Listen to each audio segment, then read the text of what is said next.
a lei de justiça, amor e caridade, fica onde? Oh, só ouvi uma voz bradando aí no deserto. Fica no livro dos Espíritos, não é isso? Não. Eu já fiz trabalho de leitura dinâmica. É interessante, eu já vou fazer aqui.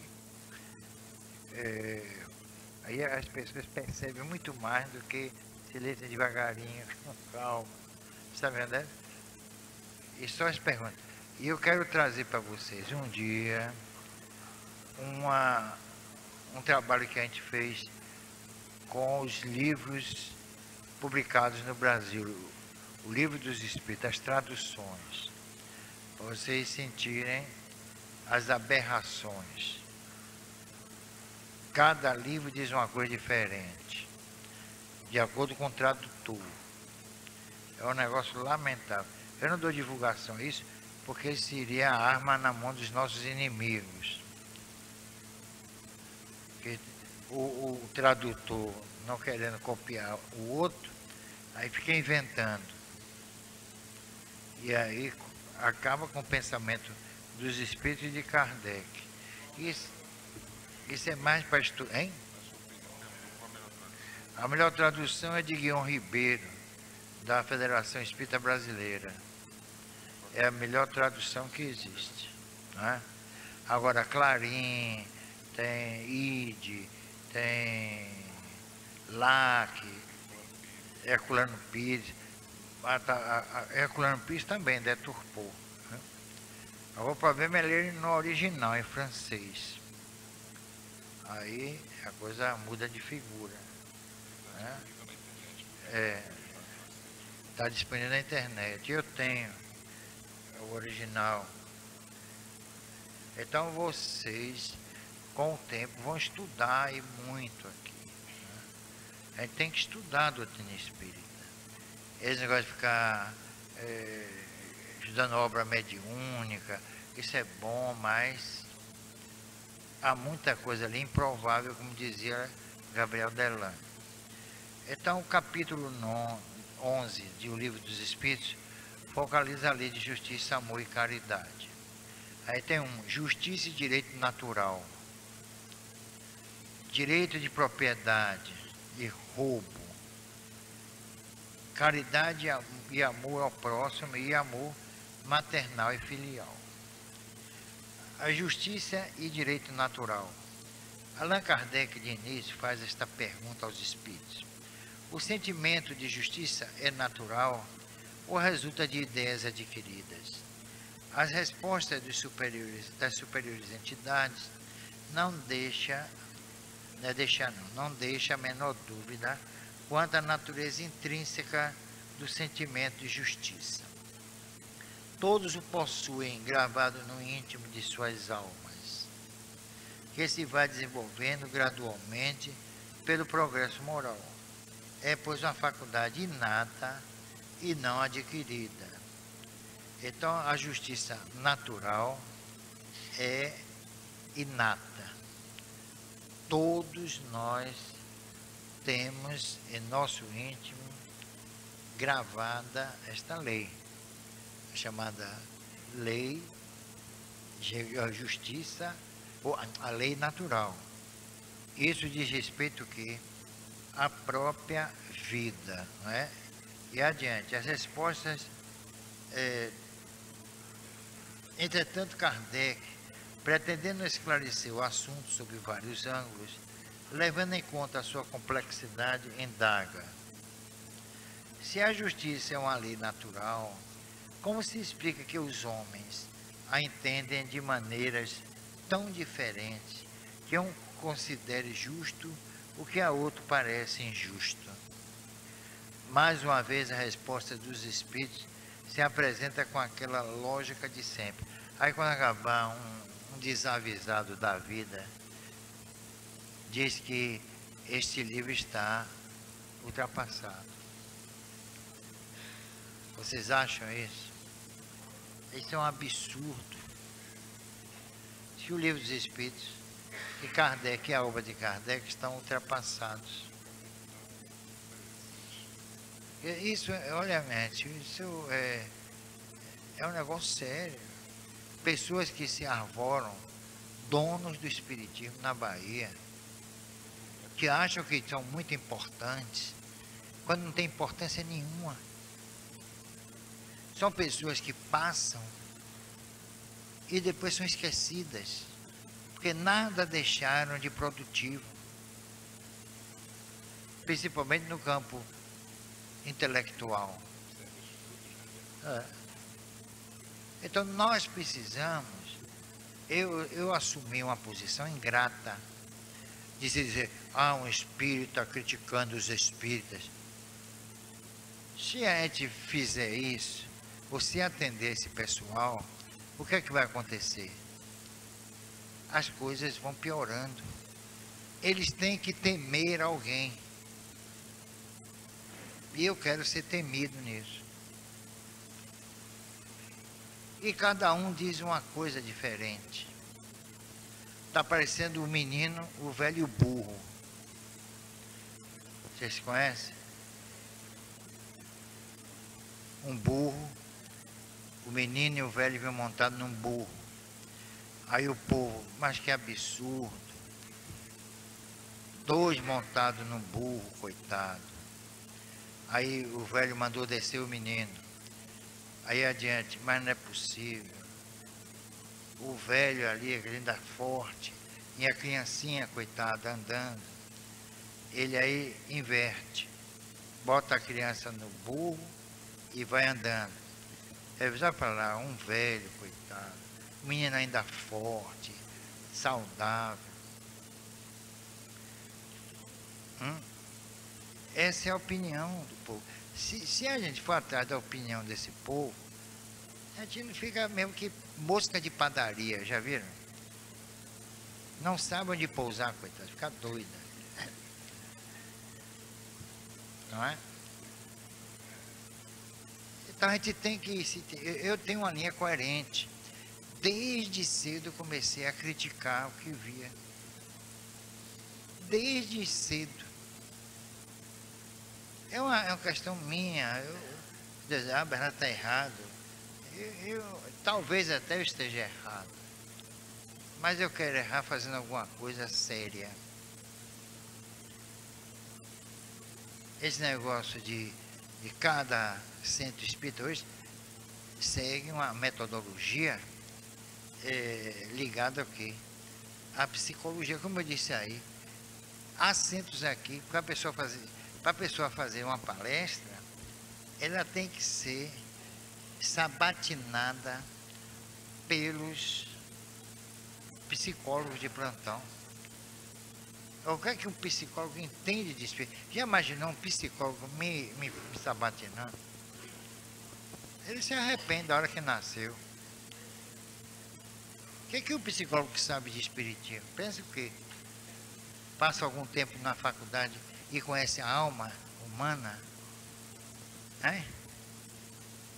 Vocês acham que uma pessoa, uma faculdade mambembe como a nossa, uma universidade sucateada, os professores ganhando porcaria, e aí? Vocês acham que saem dali sabendo tudo? Também engenharia, são os cálculos, tal, tem certas, são ciências exatas, mas lidar com o psiquismo é muito complicado. Cada pessoa é uma pessoa.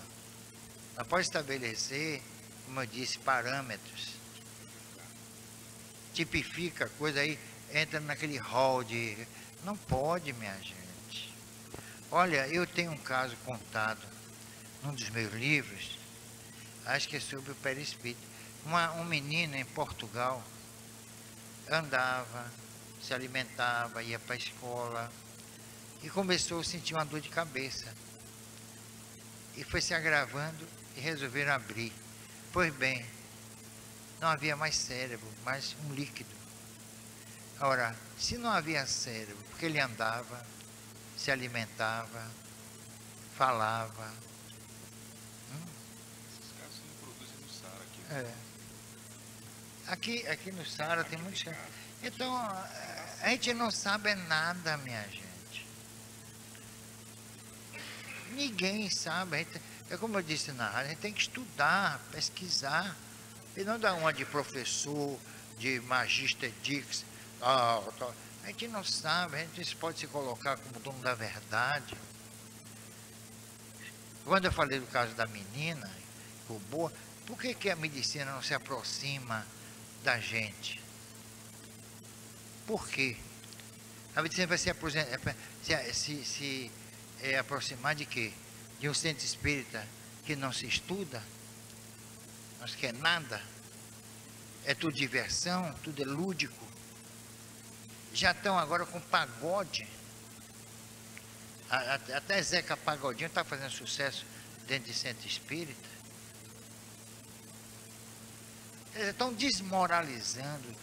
Aí é que está, na próxima entrevista, eu vou falar da obsessão no movimento espírita. É isso, está obsidiando todo mundo e está cegando as pessoas. Agora mesmo eu vi um seminário aí, como é o nome do seminário? Espiritismo e Psicologia. Espiritismo e Psicologia. O que tem a ver psicologia com espiritismo? Nada. Psique. Psique é o que? É alma. E o que é alma? Não, é a mente. E o que é mente?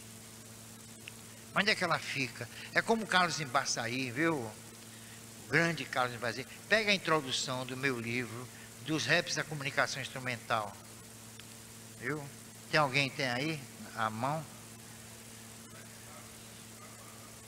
Pois leio ali. Ele disse: do inconsciente sai o que nunca entrou. E pergunta: em que região do cérebro fica o consciente e o inconsciente? Fica nisso, porque hipotálamo, isso tudo aí é questão de nomenclatura. Repare uma coisa interessante. Como hoje em dia não é mais rótula. É o que agora? Batela. Parece nome até de líder africano. Patela. Hoje não é mais omoplata. Então, se muda o termo, será que também muda a essência daquilo que ele representa? Ou ficou a mesma coisa? Nem os autores originais das ideias. É. Quer dizer, mudar, eu posso chamar isso aqui de desinteria. Pronto. Aqui, uma desinteria para vocês. Muda alguma coisa aqui? É um processo de estudo da gramática portuguesa. Desinteria. A gente precisa estudar linguística para saber uma coisa interessante. Aliás, os aficionados da linguística falam um monte de besteira, como aquele Schoen, né? Um monte de bobagem. Stonks, né? É canadense. Fala um monte de besteira.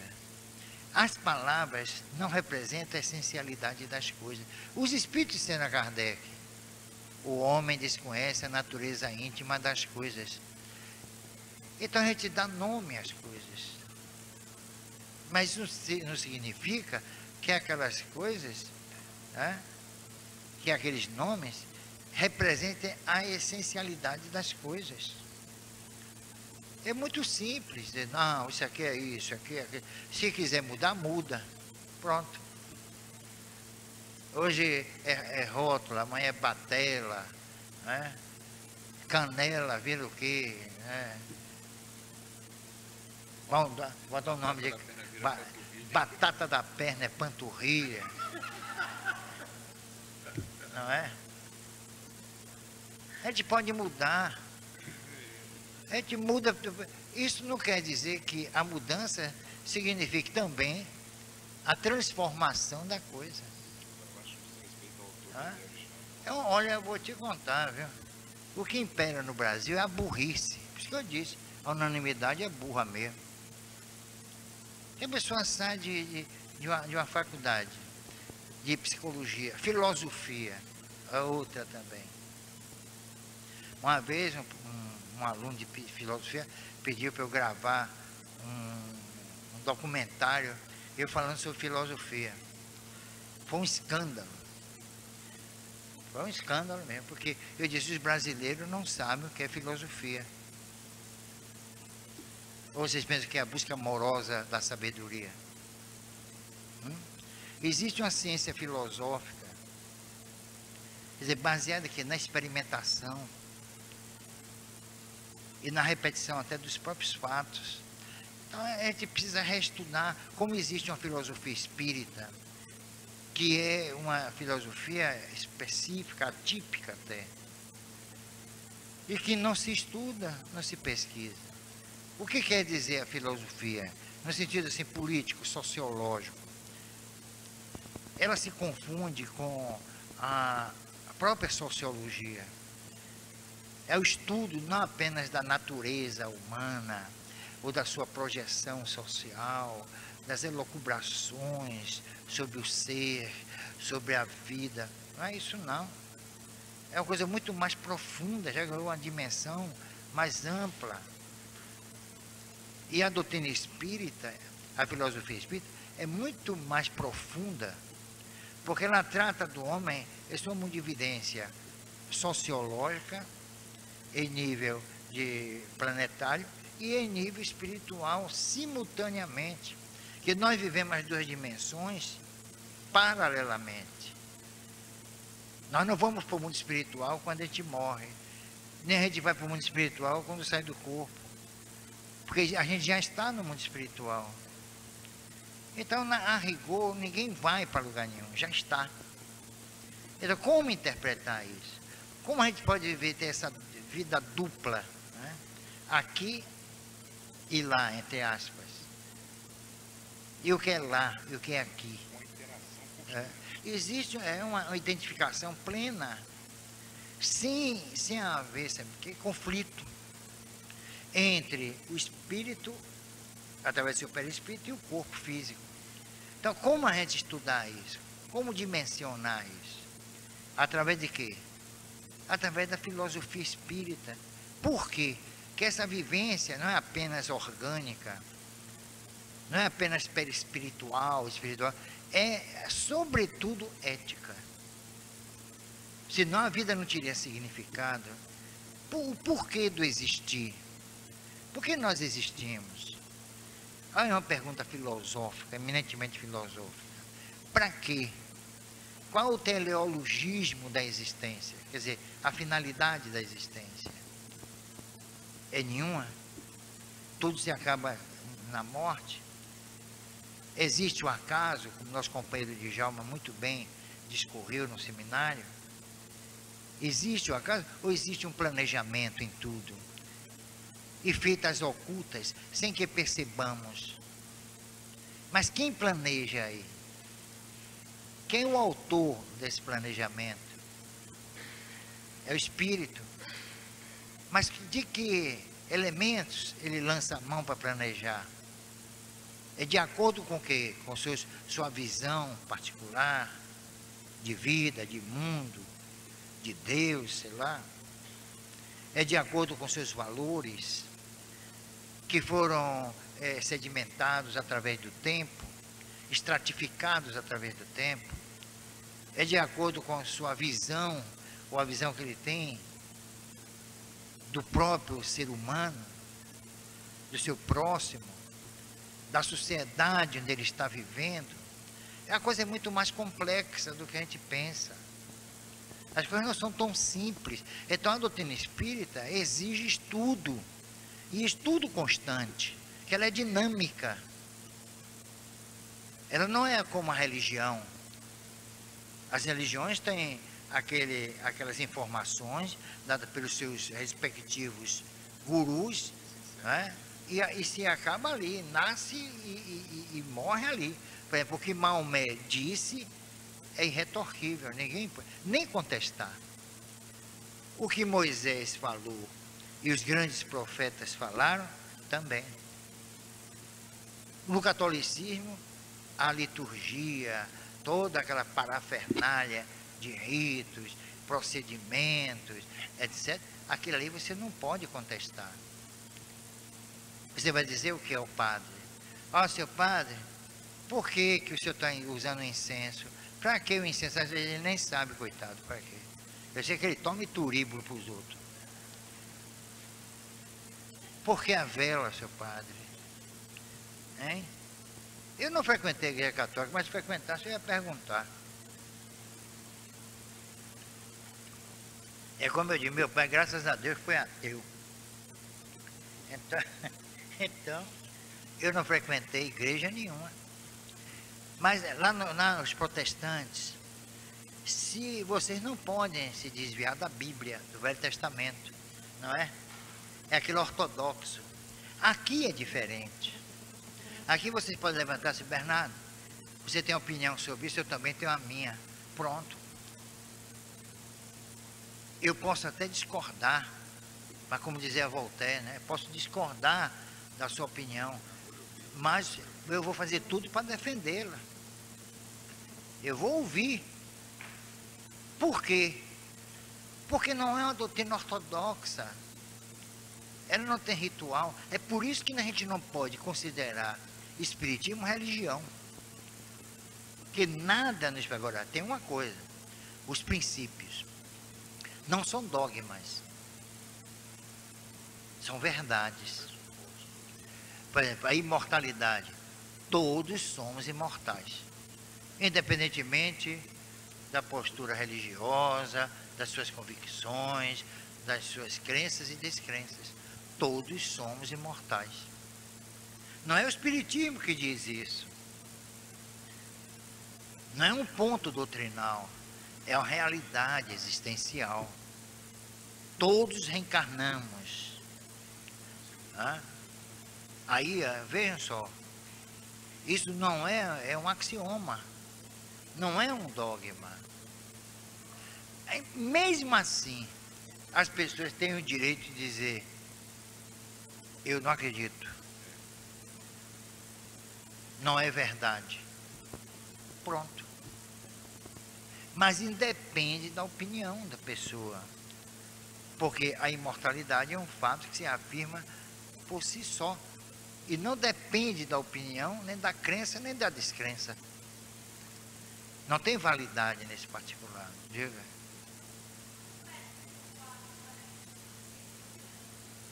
Nenhuma. Qual é essa religião, Berto? Nenhuma. Ou você não é espírita, eu sou. Por isso mesmo que eu não tenho religião nenhuma. Espiritismo não é religião. Kardec, ele diz no sentido filosófico, e não no sentido comum, ou que o senso comum atribui. É a liturgia, os rituais, os sacramentos, os dogmas. Por exemplo, qual é o católico que pode duvidar da virgindade de Maria? Se o padre falar lá, a Virgem Maria, seu padre, há controvérsias. E aí? É louco, curioso. Experimente fazer isso. Seu padre, há controvérsias. Pronto. Se disser Maria, a Assunção de Maria, Maria subiu ao céu, com roupa e tudo. Isso é verdade? Primeiro que ninguém sabe onde ela morreu, como morreu, onde foi sepultado o seu corpo. Aí inventaram essa maluquice. Então eu vejo pessoas inteligentes, ou pelo menos que se consideram inteligentes, acreditar nisso tudo.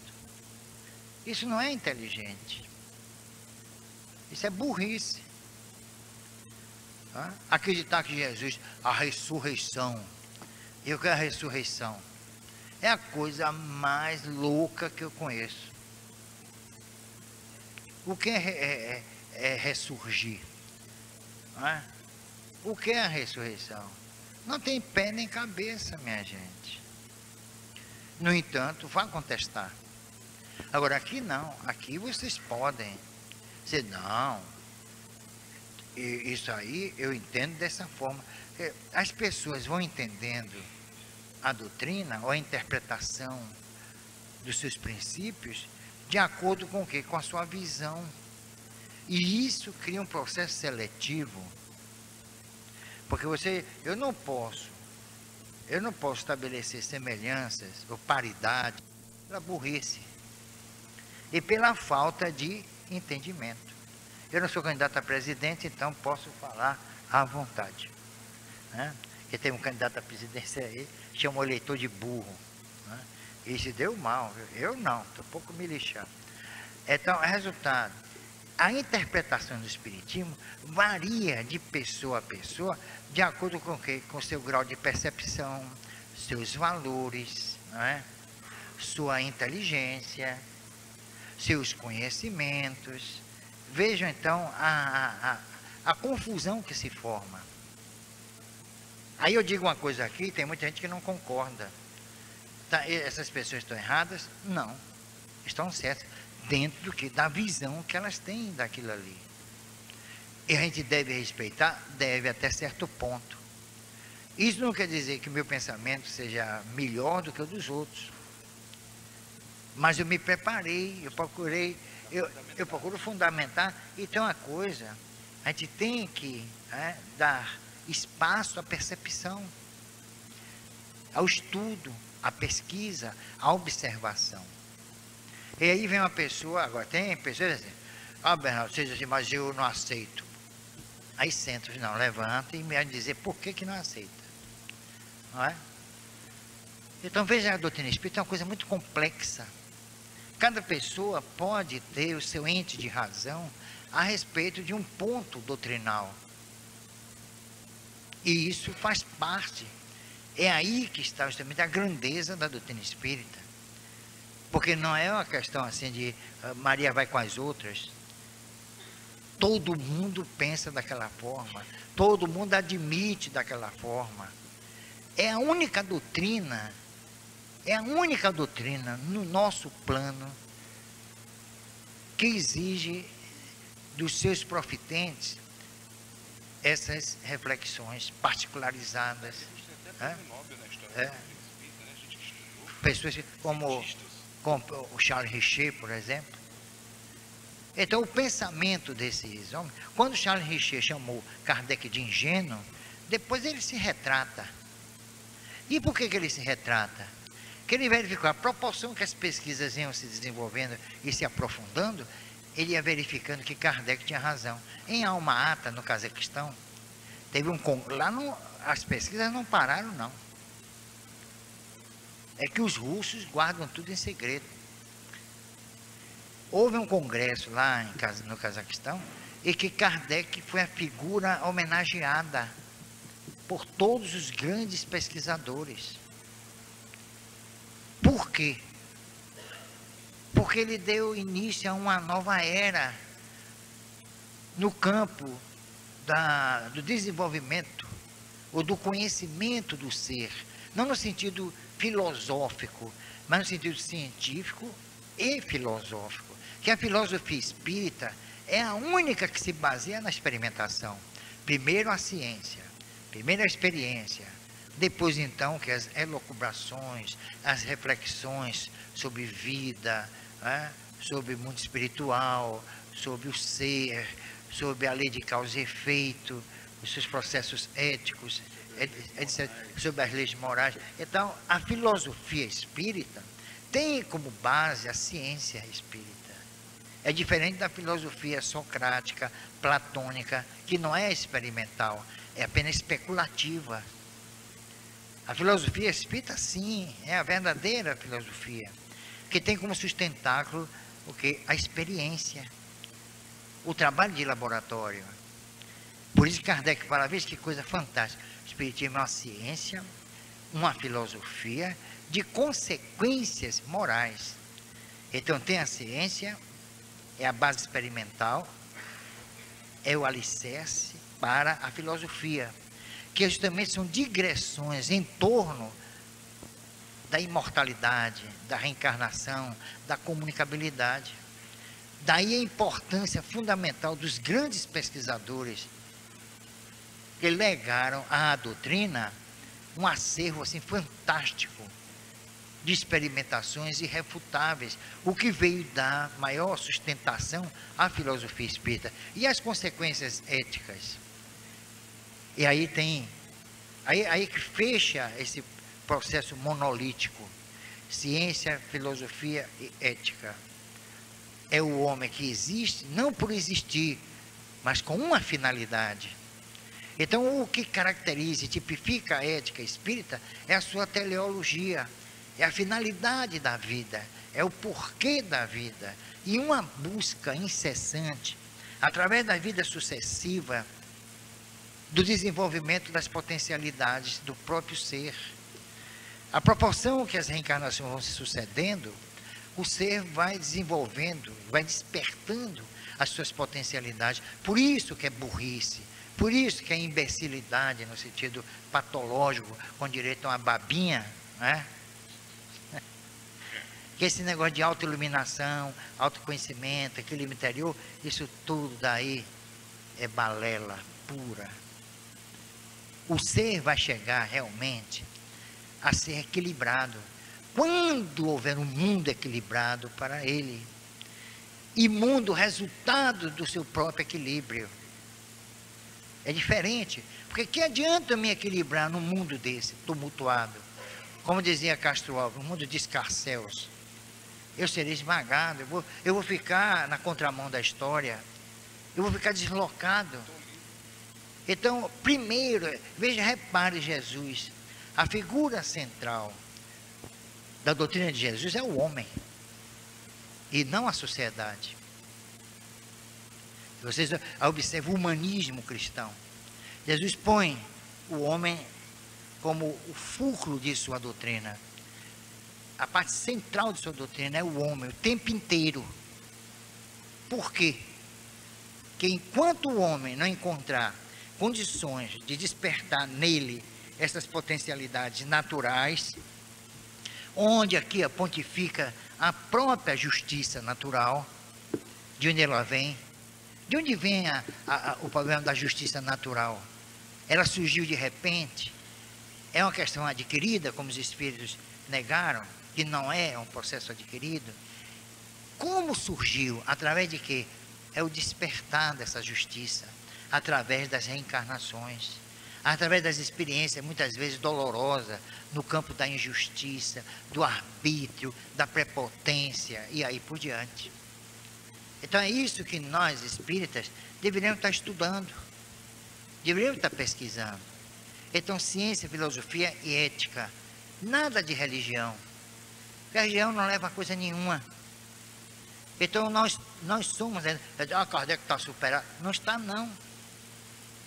Agora, o homem é um ser inconcluso. Nós ainda não nos concluímos. Isso quer dizer que qualquer opinião que emitamos será inconclusa. É um silogismo. Cria um silogismo. Então, qualquer opinião que a gente emita aqui é inconclusa. Mesmo sobre Deus. Sobretudo sobre Deus. Acima de tudo, que é Deus? Aí a religião já criou o quê? Uma definição pura e acabada. Por isso que os espíritos disseram, Deus é a inteligência suprema. Pronto. Agora, o que é inteligência suprema? E o que é ser inteligente? A gente tem que... Olha, é uma questão muito séria. Os espíritos, não, Deus é o criador do universo, Deus criou o homem, Deus fez isso, Deus fez aquilo. Como é que o homem sabe? Como é que eu sei que Deus me criou? Acabou de dizer que eu sou ateu. Não sou, não. Mas como é que eu sei? Ele me disse.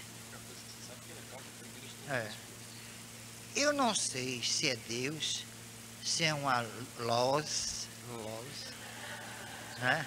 Luz é uma peça teatral que é muita luz, né?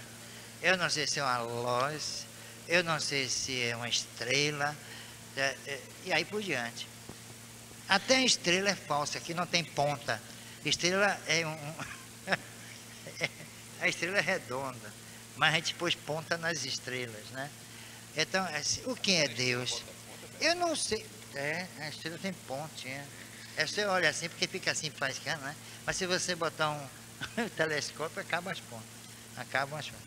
Então, resultado, eu não sei que eu sou, quanto mais para saber que é Deus. Vocês sabem,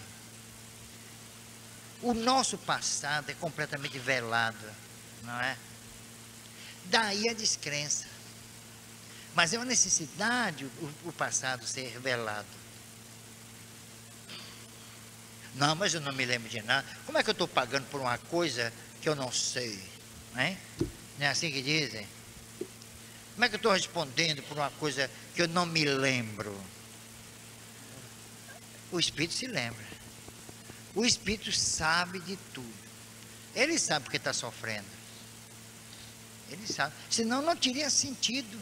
Senão não teria significado o sofrimento. Se ele desconhece, então ele se omisia, ele se refugia na falta de memória, não é? Para fugir do sofrimento.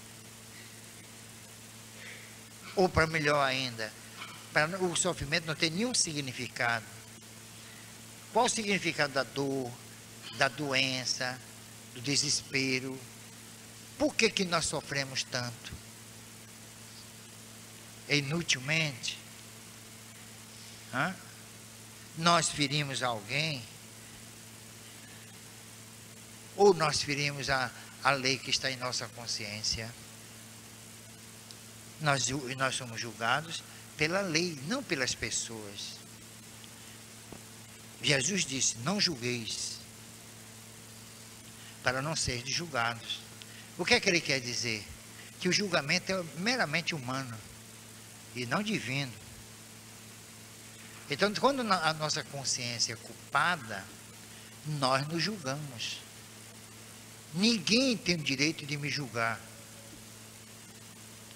porque eu mesmo tenho essa capacidade de julgamento. Agora, sem tráfico de influência e sem desculpa. Aquela, por exemplo, não, eu errei, mas errar é humano, não é? Não, eu errei, mas eu estava tentando me defender, eu tenho direito. Eu tenho que preservar minha dignidade, meu respeito próprio e minha autoestima, não é isso? A gente justifica tudo, porque ninguém quer sair perdendo. Numa discussão, a discussão aumenta quando um não admite que está errado. E o outro reconhece, eu estou errado, aí a outra o outro. Mas eu não. Somente entre casais, né? Isso leva a pessoa à loucura, sabe? Mas mesmo, foi não disse isso? Não, disse não. Não foi com esse sentido. E que sentido foi? Aí começa, não é? Não, você está equivocado, nem assim não. Não, não disse isso não. Você está nervoso? Pronto. Esse você está nervoso, a gente é. Não é? Se acalme, por favor. Aí o outro fica dando de equilibrada ou equilibrada. Aí ó, a gente, ó. Ou então aquela história que eu já disse aqui, a questão do silêncio. Que a maior réplica é o silêncio. A pior. Porque a gente fala, vai mostrando tudo. E a pessoa assim, olhando para a gente. Aí quando a gente esgota tudo, acabou. Esse acabou, rapaz. Dói, viu? Não é brincadeira, não. Aquilo ali, se não tiver sangue de barata, vai terminar na delegacia da mulher. O negócio é sério. Então, nós temos que estudar a doutrina espírita. Que foi? Você já foi, não?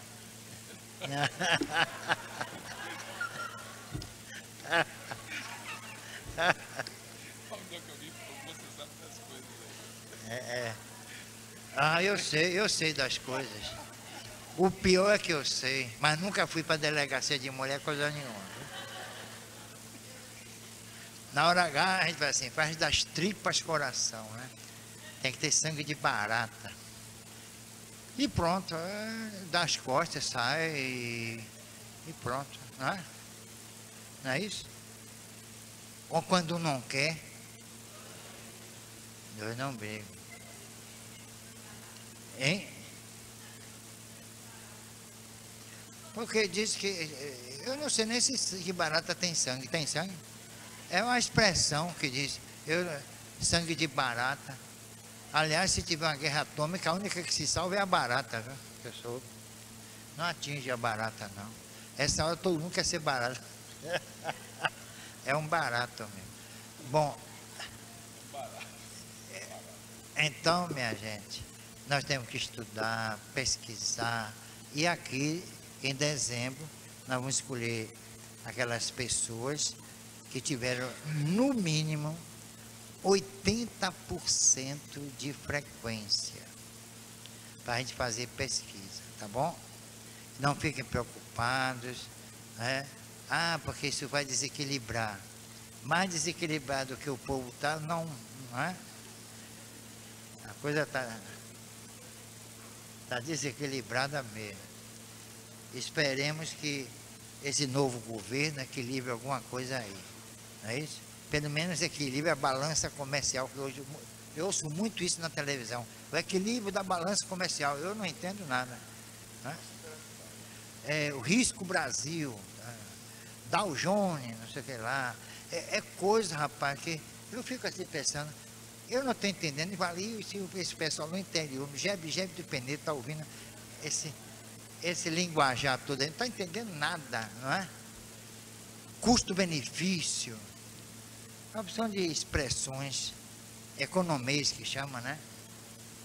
E aí aquela parafernália de todo mundo de paletó, gravata, eu acho ridículo, sabe? Eu achava que a televisão no Brasil devia ser mais próxima ao povo. A volatilidade cambial. É cada expressão, não é? Dow Jones, o índice, não sei, Nasdaq. Até hoje eu não sei que diabo é Nasdaq. Né? É o quê? É o quê, rapaz? Você está gaguejando?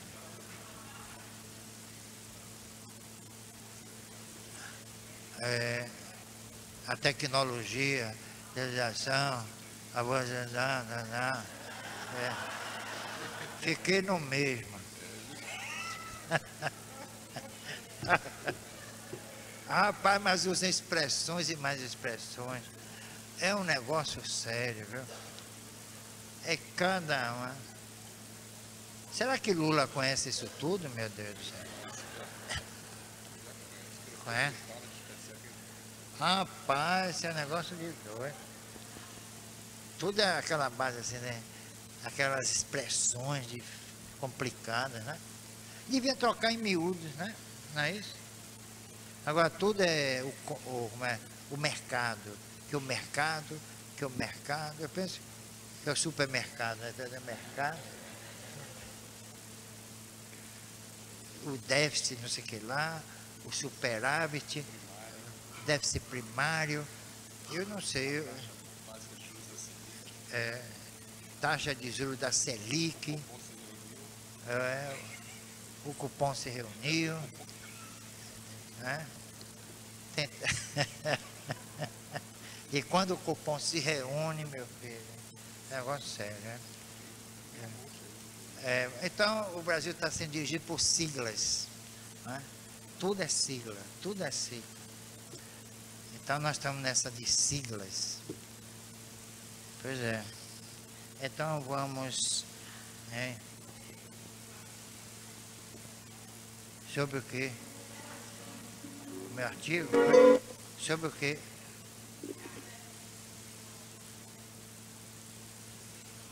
Ah, isso causa celeuma, porque Kardec respondeu mesmo ao espírita baiano. Eu ainda não. Eu li o artigo, quando eu mandei, eu li. Agora aí eu não li ainda não. Eu li, recebo Correio Fraterno. Eu só colaboro agora no Jornal Espírita da Federação de São Paulo, no Correio Fraterno e na Tribuna Espírita lá da Paraíba. Eu não mandei mais para jornal nenhum. Daqui a pouco a gente vai ter na internet esse artigo, né? Eu não mando porque os jornais agora estão publicando muita coisa assim, aquelas bobagens, não divulgam mais o espiritismo. Aí eu não mando, né? Eu esnobo. Eu colaborei em 43 jornais espíritas, agradecendo aos espíritos tudo que recebemos e estamos recebendo nesta noite. Vibremos pelos que se encontram nos hospitais,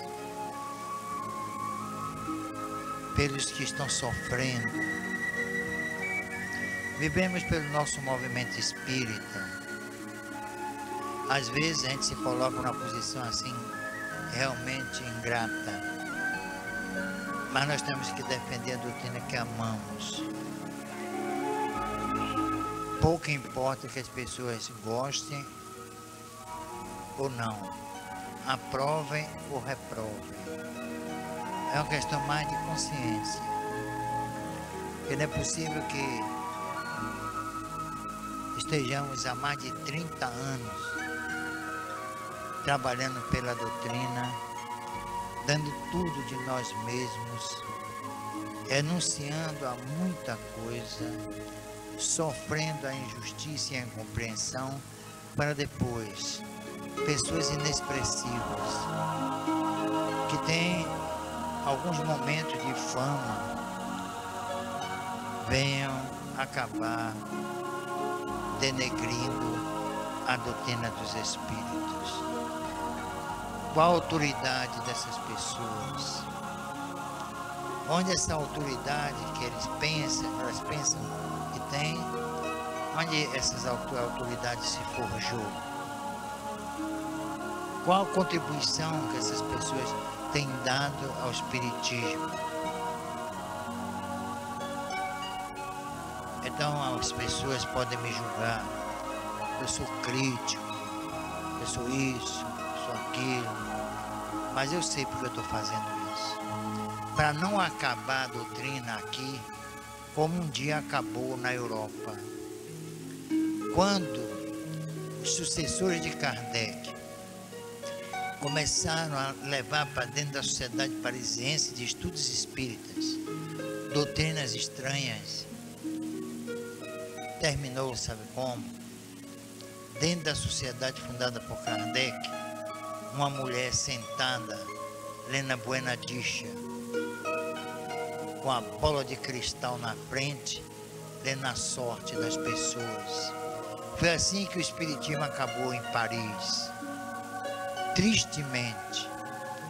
E aqui está indo pelo mesmo caminho, fruto do trabalho incansável e inteligente dos obsessores. Eles querem que a doutrina espírita se desmoralize aqui e acabe.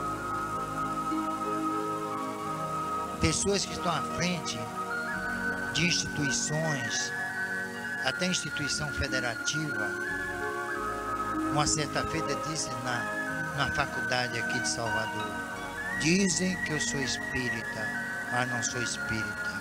Uma pessoa dessa organiza congressos tidos como espíritas. Então é lamentável. Eu não tenho medo desse povo.